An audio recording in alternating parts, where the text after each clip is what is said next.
Hi guys! A day in my life as a part-time content creator na wala pang sahod at hindi naman sikat sa social media. Ang dali ng panahon, September 1 na. Today is the Vermont season na. Meaning kahit sa December 25 pa yung Pasko, tayong mga Pilipino ay ang may pinakamahabang pagsiselebrate ng Pasko. Pero bakit may nagsasabi na mas maganda raw yung Pasko nung kabataan noon? Kahit malapit na ang Pasko, bakit wala ka pang nakikitang mga parol sa kalsada?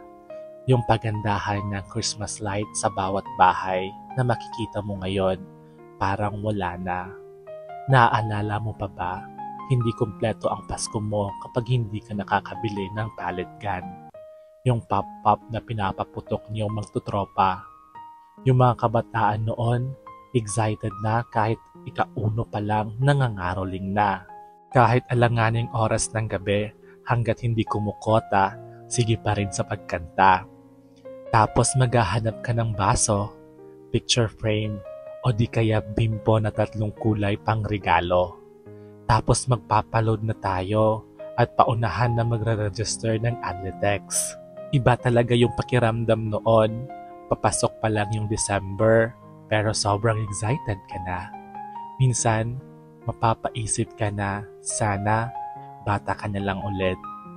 Yung tipong pagsapit ng alas 6 ng hapon, pupunta ka na sa nanay mo para mangulit.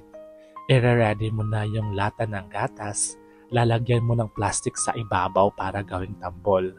Mag-iipon ka ng tansan, tapos alambre, para gamiting pangaroling. Nakakamiss yung mga bata pa tayo, na wala tayong iniisip na problema.